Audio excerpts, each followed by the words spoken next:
Cool, we'll get started. Hey guys, my name's Jay. I'm one of the expert IELTS teachers here at E2 Language. Welcome to the masterclass. This one is on IELTS Writing Task 2. It's the double question essay. So we're doing double question tonight. Tomorrow, advantages, disadvantages. Thursday, what are we doing Thursday? Discussion plus opinion. And Friday, we're doing problem solutions. Cool, so stick around. If you haven't signed up for the masterclasses yet, do it. Go and sign up for a budget package. You'll get full access to the masterclasses, plus the online course, plus lots of other cool stuff.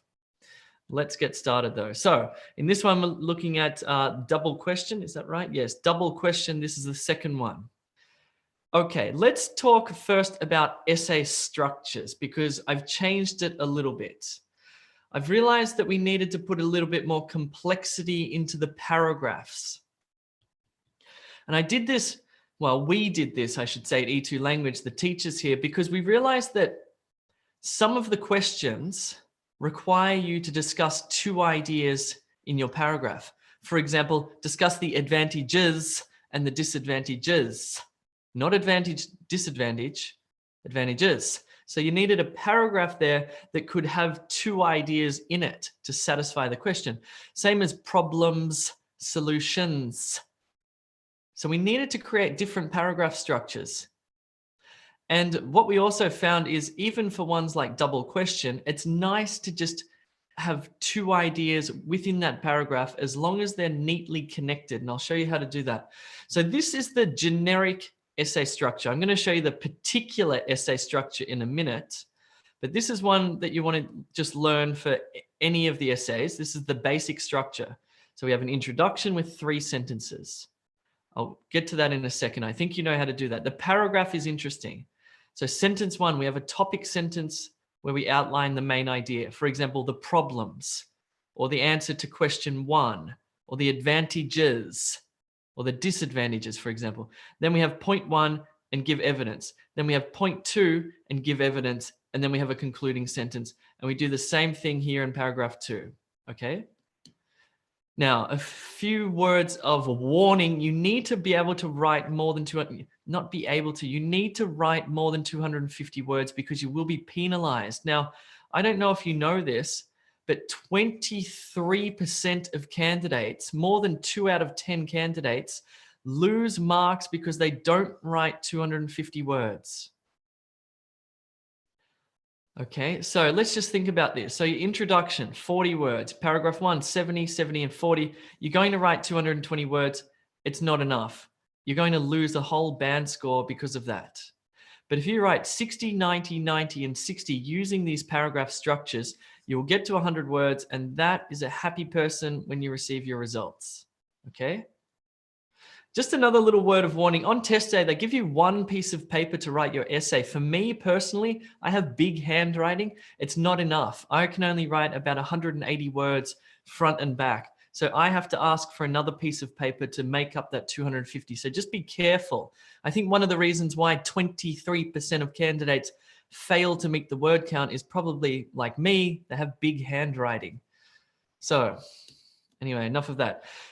This is the structure that we're going to use for the double question essay. It's not very different to the one I just showed you, but it is precisely aimed at this essay prompt. Let me take you through it. The introduction, I'll show you that, that's fine. The only thing is in sentence 3, this essay will discuss question 1 and question 2, okay? So the examiner will see that and be happy. Paragraph 1, topic sentence, point 1, evidence, point 2, evidence, concluding sentence.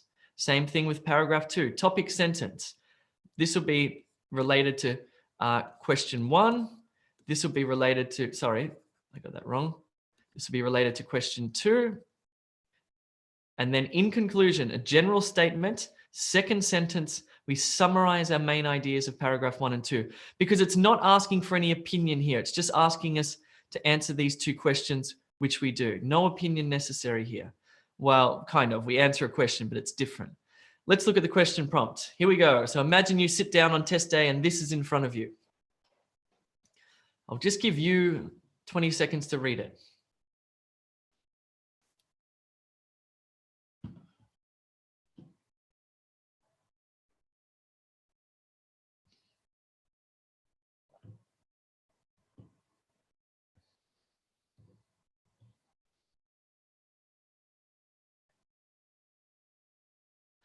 Okay, so you can immediately see that this is the double question prompt. Why? Because here's question 1 and here's question 2. Okay, it's not asking for advantages, disadvantages. It's not asking for to what extent do you agree or disagree. It has 2 questions there. Okay, let's read the prompt. It says, these days, many of us prefer to throw damaged things away, whereas in the past, people used to repair damaged items and keep them for a long time. There's our prompt. Question 1, explain why you think this change has happened, or why has this change happened? Question 2, what are the effects of this change in attitude? Cool, fine.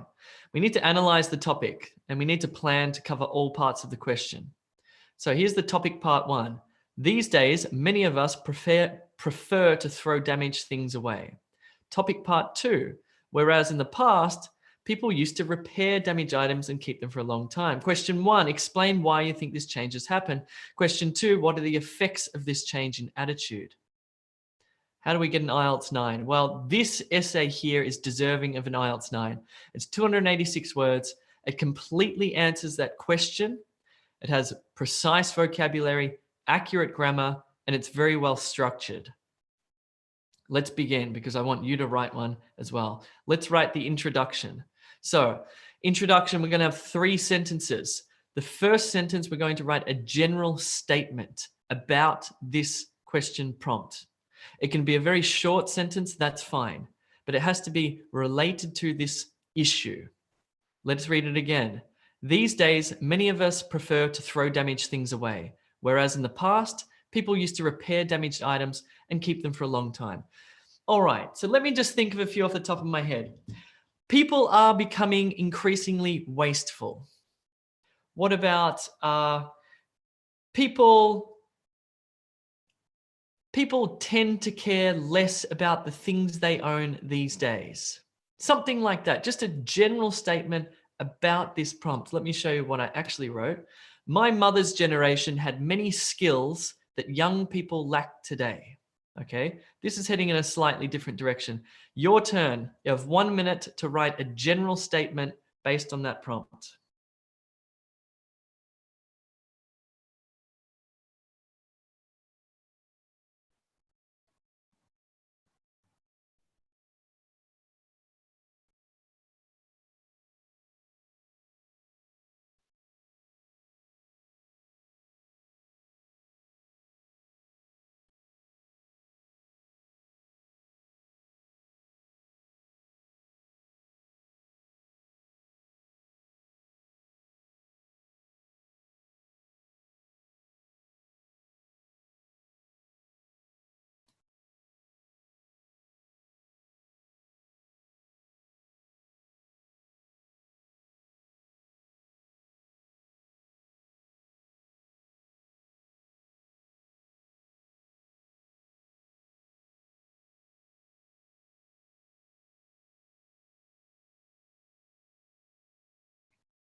All right, what have we got?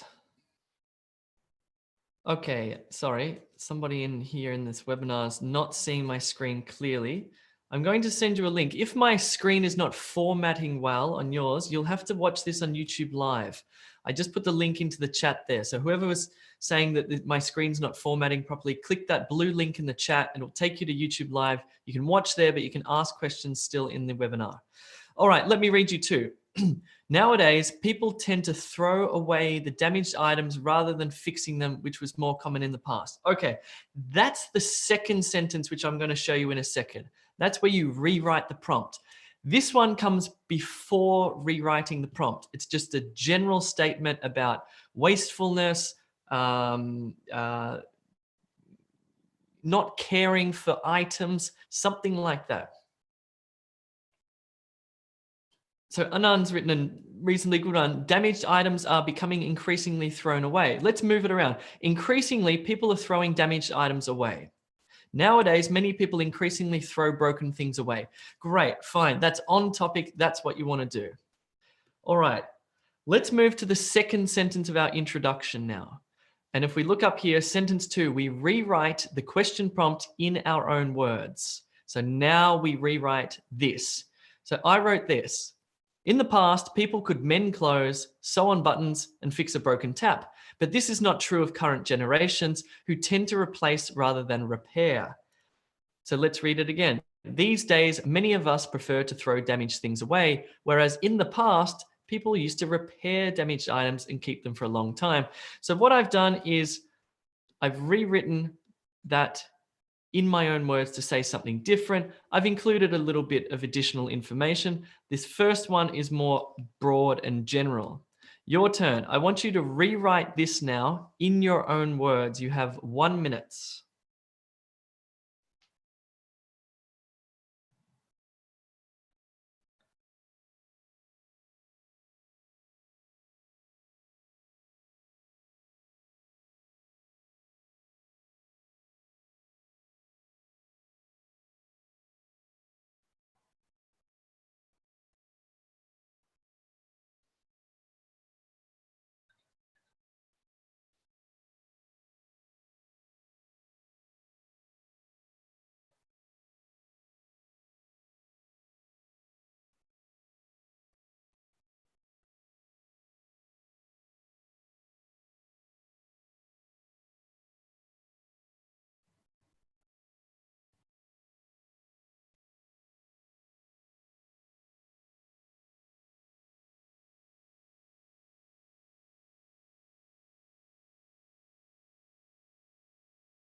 Cool. All right, I'm just going to read one off YouTube Live here, which is a nice one from Nikesh Kumar.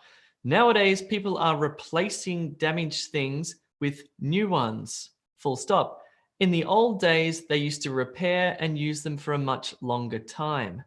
Excellent. So you've done it in 2 sentences, but that's fine. As long as you've rewritten and captured the main idea of that prompt and written it in your own words. That's what the second sentence of your introduction is all about.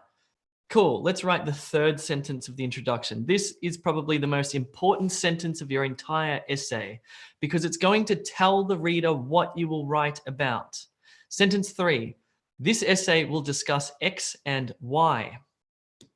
Okay, let's read mine. This essay will discuss why these changes have occurred and what effects this is having.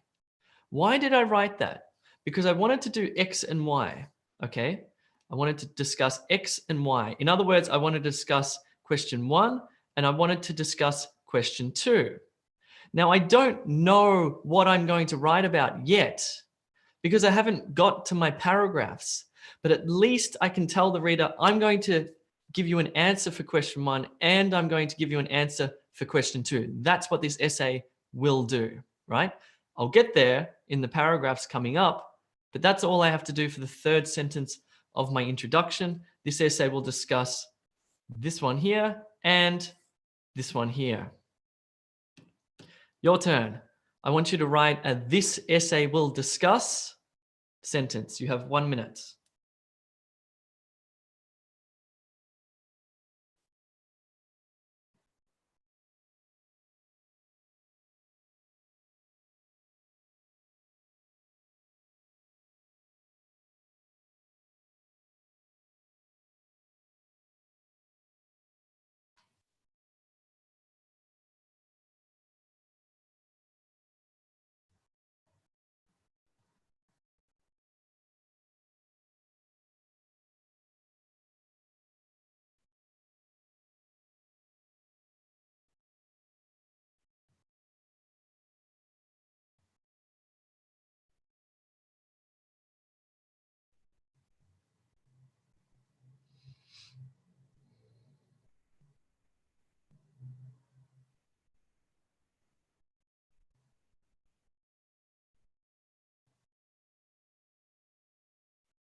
Okay, I'm going to read a bad sentence.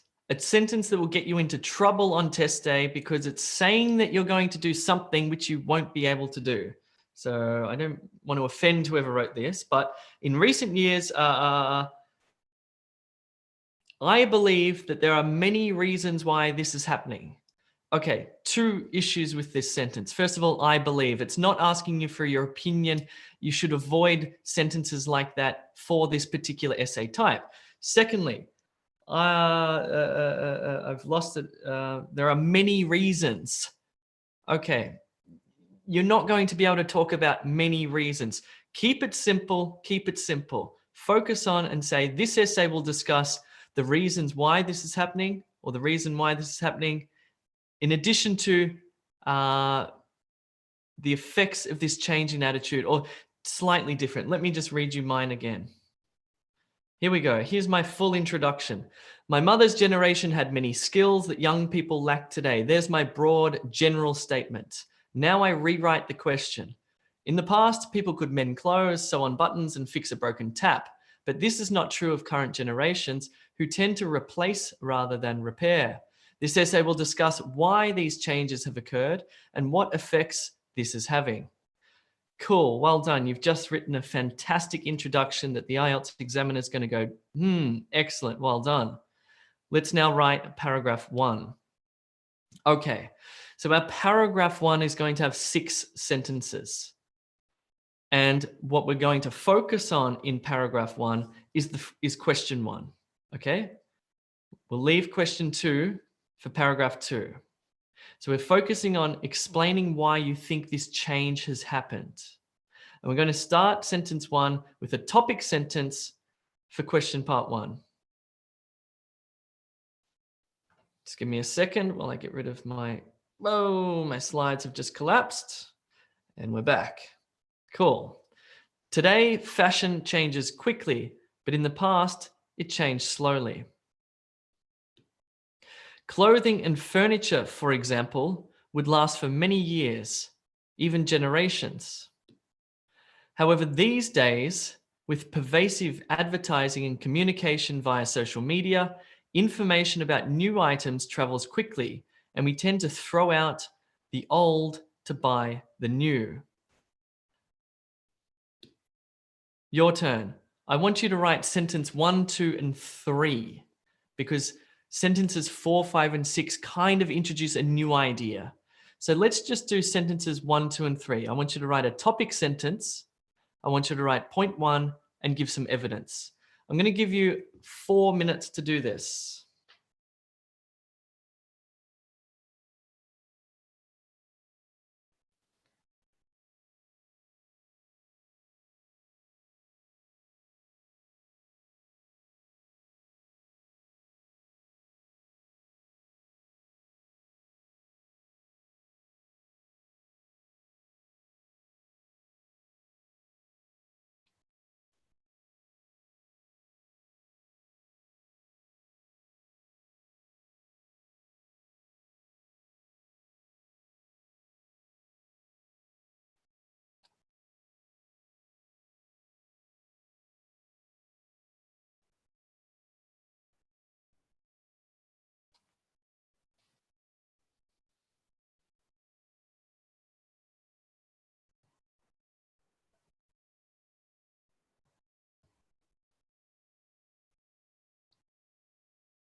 All right, that's 4 minutes. Let me have a little read of a few examples from the paid E2 members here in the chat here. People's attitudes over reusing the products changed these days, or have changed, just have changed, or have changed over time. The first reason behind this change is that they are more fascinated to buy new ones. For example, new and fresh products demand more attention in society than older ones. Great, you've written an excellent first half of this paragraph, and you know what's going to come next. You're going to come up with a second idea, and you say, in addition to this, blah, blah, blah, blah, blah. Cool. Let me read another one. One of the main reasons for this change is due to the increasing rate of new items that are introduced to the market than ever before. Companies around the world are introducing new products and commodities to keep up with competition. This in turn is persuading customers to buy new and upgraded versions far more quickly. That is brilliant. Cool. Right. So let's keep going now, because we're going to make this paragraph a little bit more complex and longer. We're still sticking to question 1, explaining why this change has happened, but we're now going to come up with our second point. Another reason that fashions change is that manufacturers are motivated to make goods that don't last very long. Now I need some evidence. For example, cars today are built to last 5 to 10 years, whereas in the past, cars would last much longer. Now I need to give a concluding sentence or some consequences. By having early obsolescence, which means that things die, like cars, manufacturers can sell more goods. Your turn. I now want you to write point 2, provide evidence for point 2, and write a concluding sentence or a sentence that shows consequences. I'll give you another 4 minutes for this one.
Another 2 minutes to finish off your beautiful paragraph.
All right, that's 4 minutes. Okay, fabulous. I was going to say, one of the things that you want to do when you add this second point, so you've got point 1 here, right? And you give some evidence. Then you move to point 2. When you move to point 2, you want to begin this sentence with a word like moreover, comma, or in addition. Because in addition, comma, or as well as, or also, just a word like this that just indicates and tells the IELTS examiner that you're adding a secondary point. Or you could even do firstly and secondly as well. That's also possible. So I'm very happy with this first one that I've read because it says, moreover, there is another point which is very essential and needed more attention for us. That's probably a little bit too wordy. You just say, moreover, we are spending more money to persuade the people that we are coping with the fashions and we are sticking with the generation's fashion. For example, people are changing annually their cars. However, the cars still are working perfectly to convince the people that we are very rich. Okay, that one's just, it's confused. It's confused. You need to get that one clear. Get the thoughts clear in your mind before you write it. Think, okay, what am I trying to say here? What's this idea? Because when we have these ideas, they're like these bubbles of, they're difficult to interpret and we can't really articulate them. What you need to do is think it through before you write that sentence. Say, okay, what am I trying to say here? Moreover, there is social pressure on people to upgrade their possessions when in fact they do not need to. For example, someone may buy a new car when he does not need a new car because his old car is perfectly fine. Think through the idea before you write it. But yes, use those moreovers and in addition, for example. Sweet. Well done. Well done. We've just written paragraph 1. Let me read you mine because I want you to see how these 6 sentences come together to form a wonderful paragraph. Today, fashion changes quickly, but in the past, it changed. Wait, before we do that, what we're doing is we're explaining why you think this change has happened. We're explaining why people throw things away and do not fix them anymore. Today, fashion changes quickly, but in the past, it changed slowly. Clothing and furniture, for example, would last for many years, even generations. However, these days, with pervasive advertising and communication via social media, information about new items travels quickly, and we tend to throw out the old to buy the new. Second point, another reason that fashions change is that manufacturers are motivated to make goods that don't last very long. For example, cars today are built to last 5 to 10 years, whereas in the past, cars would last much longer. By having early obsolescence, manufacturers can sell more goods. Now, just before we move on, point 1 and point 2 are very different points, and that's important. You need to have 2 separate ideas linked by a word like moreover or another reason, okay? Sweet. Let's now write paragraph 2, and we're going to use the same exact structure. Here we go. But this time, we're writing about question 2. Question 2 asks, what are the effects of this change in attitude? So what are the results of people throwing things away and not repairing them? What's happening? What is this resulting in? What are the effects? What are the changes that you can see around you because of this? Okay, so immediately I start to think, okay, environmental issues. I start to think, okay, waste of money, for example. Different ideas are coming up in my mind. I need to get them clear. I need to think them through before I write my sentences. So I'm going to start with sentence 1, topic sentence. Whoopsie, let me get rid of that. This change in attitude has de-skilled the public and is damaging our environment. We have lost both the skills and the will to maintain our possessions. In fact, often we see it as exciting to make new purchases. Your turn. I want you to write a topic sentence, point 1, and evidence in 4 minutes. Your time starts Now, because my clock just ticked over.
Whoopsie. All right, let's have a look here.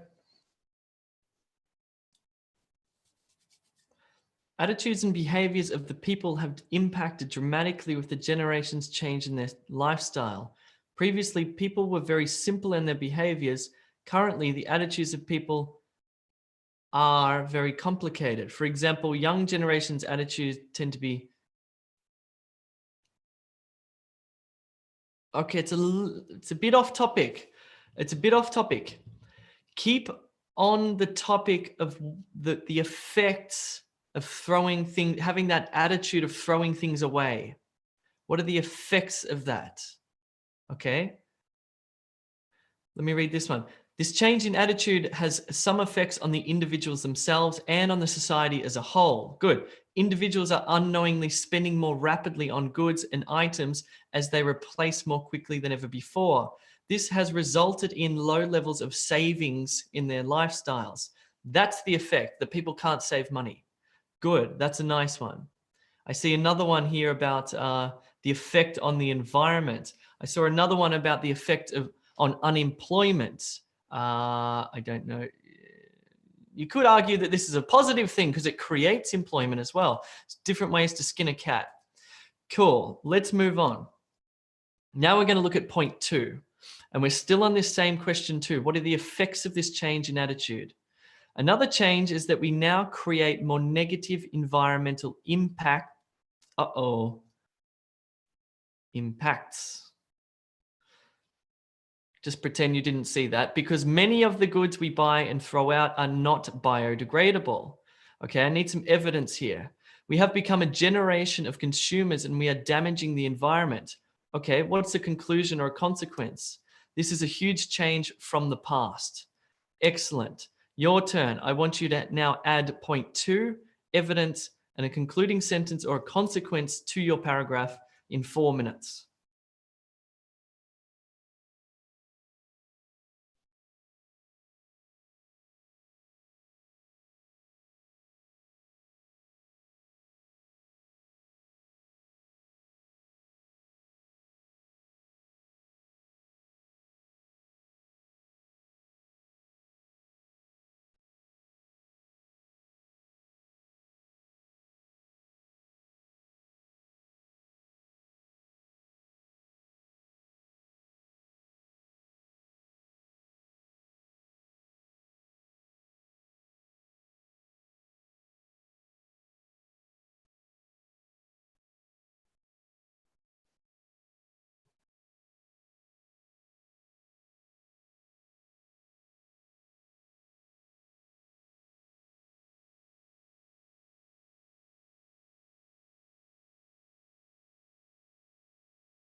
I'm just going to stop you there because I read a sentence on YouTube which was a bad sentence, which I thought would be a good opportunity to tell you about. So somebody wrote that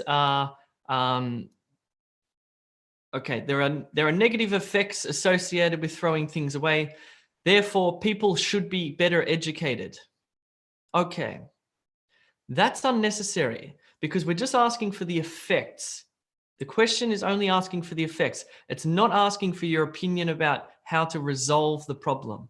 So make that would be considered off topic and you would lose probably half a band score. So make sure you're just writing about the effects on the environment, the effects on the economy, the effects on your family and friends, whatever it is, the effects. When you start to get into different aspects such as what should be done, that's off topic and that's what you want to avoid, okay? Give you another minute to finish this one.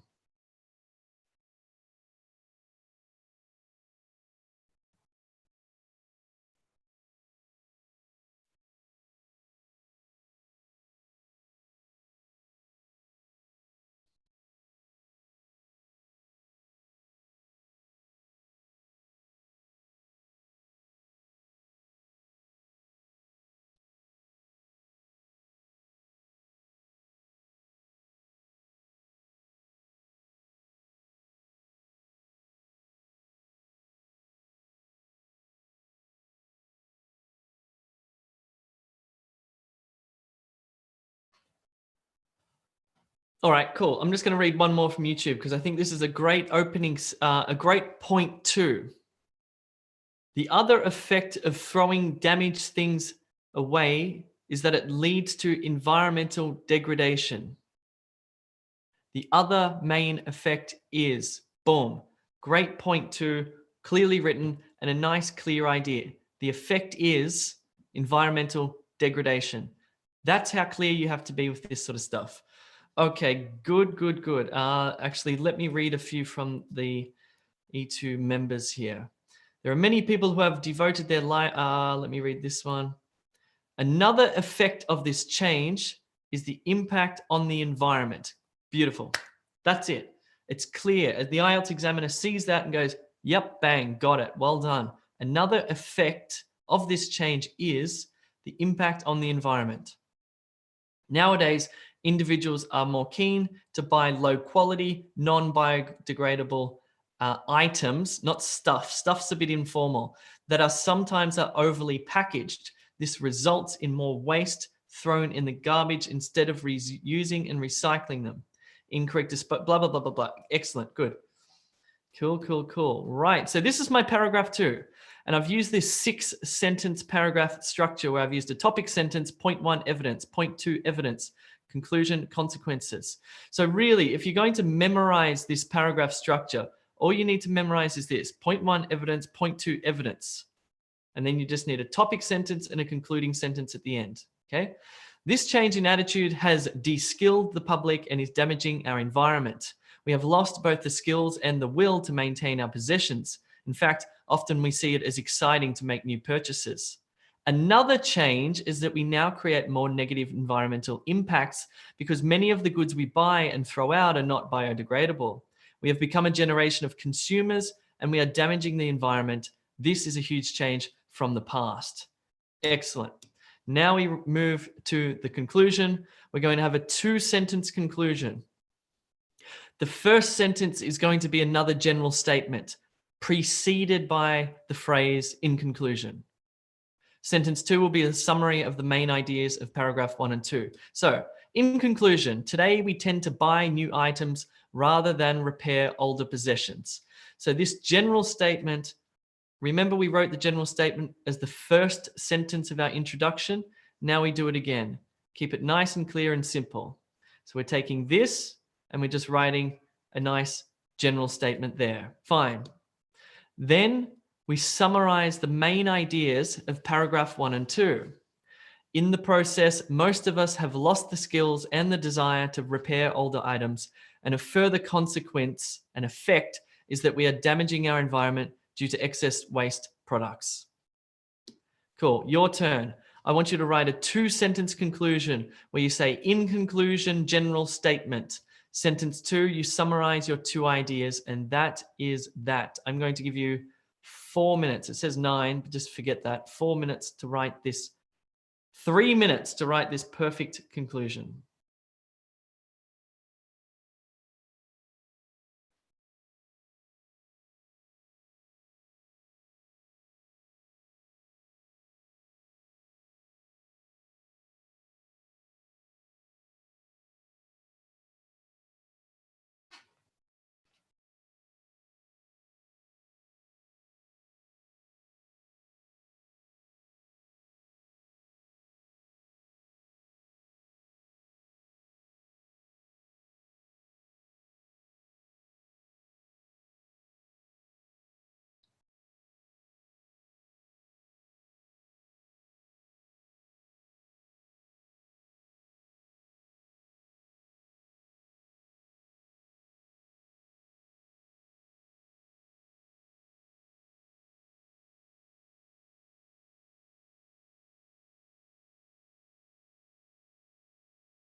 Excellent. I'll just read one conclusion from YouTube Live and then one from the E2 members. So Tej is, I like this one, Tej. It's nice and simple and clear. It just says, in conclusion, currently we purchase new products instead of reusing old ones, right? That's the general statement. This change has detrimental effects on individuals as well as the environment. Beautiful. You probably could have said why this is happening. You could have said, this change is having detrimental effects on individuals as well as the environment and is caused largely by our desire to have greater status or whatever it is, whatever your first paragraph was about. So it's probably missing a little bit there. Cool. Right. We have produced a fantastic essay, I think. We're going to check it in a second, but let me just read one more. In conclusion, items are not repaired nowadays as they were in the past. This has increased the rate of destruction of our environment and reduced our ability to save money. Well done. Excellent. Another one. In conclusion, people are replacing items far more rapidly due to the fact that new products introduced faster and manufactured are of low quality. This change of attitude has resulted in higher levels of consumer spending and increasing environmental pollution. Magic. We're not finished yet though. We're not finished yet. Cool. So this is what my essay looks like on the paper in front of me. I won't read it word for word because it's too much. It's 286 words. Now we need to do a little proofread because we've got a couple of minutes left, right? And you're hungry, you're tired, you're exhausted. All you want to do is go to sleep, but you can't because you've paid $330 to sit in that IELTS test center. So you may as well spend the last 2 minutes powerfully, okay? This is proofreading. This is why it's important. Okay, so we're going to proofread for grammar. Are there any mistakes that you regularly make? Do you have problems with subject-verb agreement or S on the verb or on the noun? Excuse me. Do you have a problem with tenses? Are your verb tenses correct? Do you make mistakes with articles like a, an, and the? Vocabulary. You don't need to use fancy vocabulary, but you just need to use it accurately or precisely. You also need to avoid too much repetition. Sometimes a synonym will be useful. I see everybody uses the word nowadays. I'm sure IELTS examiners don't particularly like seeing that too much. Check your spelling. Meaning, do your sentences say what you want them to say? Again, one of the biggest difficulties with IELTS writing is pen and paper. You can't go back, you can't move the cursor, you can't add a word or delete a bit. You need to think of your sentence before you write it out. So you need to get the meaning clear in your mind first. Okay, that's clear. Boom, boom, boom, boom, boom, then write it. Don't start writing and think, oh, that's not very clear, but oh, well, I'll move on. No, get it clear, write it, then move on. Punctuation, are there any mistakes? Capital letters, full stops, etc. Length. Is it 250 words? I'm going to give you a few minutes now just to check the word length of what you have written, because if you write below the word length, you will lose I don't know if it's a half a band score or 1 band score, but it's ridiculous how much you lose if you don't write 250 words. I'm going to give you 2 minutes to count your words.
Just gonna have a look at people's word counts here. Okay, 280 words, 262 words. Fantastic. As long as you get over 250. I highly recommend doing some practice writing by hand. If you do join E2 Language, you can join these masterclasses. We send you PDFs that you print before you have the masterclass, and you'll actually write this by hand. And you need to do that. You just need to do that before test day. It's an entirely different experience writing an essay by hand rather than typing on the computer or typing on your phone. Cool. All right, that's fine. You can count that in your own time. So why is this an IELTS 9? Let me just finish off by saying, okay, task achievement. You fully address all parts of the task. It's fully developed and it's supported. It's on topic. It's fully addressed the question. You have developed arguments and it's well supported. In addition, it's over 250 words. Coherence and cohesion, band 9. Paragraphs are well organized. Cohesion is invisible. In other words, it just flows very smoothly from sentence to sentence. Cohesion, use words like these, but this essay will discuss today, but in the past, for example, however, another reason, another change, in fact, this, in conclusion, a further consequence is. This is good cohesion that will get you a 9. Lexical resource means vocabulary, sophisticated control, a high range. Young people today, or young people lack today, fixed to tap, who tend to X rather than Y. Generations tend to throw out. Change has occurred, are motivated to, change in attitude, de-skilled, the will to maintain, environmental impact. Great vocabulary, very precise. Grammar, a variety of grammar, a mix of simple and complex, flexible, accurate, strong punctuation. Here are some tenses: had skills, could mend, will discuss, would last, travels, are built, has de-skilled, create, have become. So I've got present perfect, I've got active and passive, I've got modal verbs, I've got a variety of different tenses. For example, cars today are built to last 5 to 10 years, whereas in the past, cars would last much longer. IELTS examiners like these types of sentences. Let's recap. The double question essay structure should be like this. You're going to have an introduction where you write a general statement. You then rewrite the prompt in your own words and say, this essay will discuss question 1 and question 2. Paragraph 1, topic sentence. Point 1, evidence. Point 2, evidence. Concluding sentence. Paragraph 2, topic sentence. Point 1, evidence. Point 2, evidence. Concluding sentence or consequences. Conclusion. In conclusion, general statement based on the prompt. Sentence 2, summary of main ideas of paragraph 1 and 2. Task achievement on topic, coherence and cohesion. It's logical, precise vocabulary, accurate grammar. That's what you need to do. Guys, if you're on YouTube, you can join in these live classes at e2language.com. You'll be sent the PDF. You'll also get full access to our online course, as well as lots of other stuff, including tutorials and writing feedback. So do check that out. It's not too late. These masterclasses will run until Friday. I'm going to leave it there because I'm doing IELTS reading for the paid members in 30 minutes time. So for those paid members in the webinar now, you'll need to print out your PDF because my presentation will just show the questions. You need the passages, unless you have an iPad where you can read the passages and then look at the questions. But it won't work unless you print out that PDF, or at least have a separate computer where you can read those passages, okay? Cool. I'm starting to get exhausted, but this is fun. I'll see you guys soon.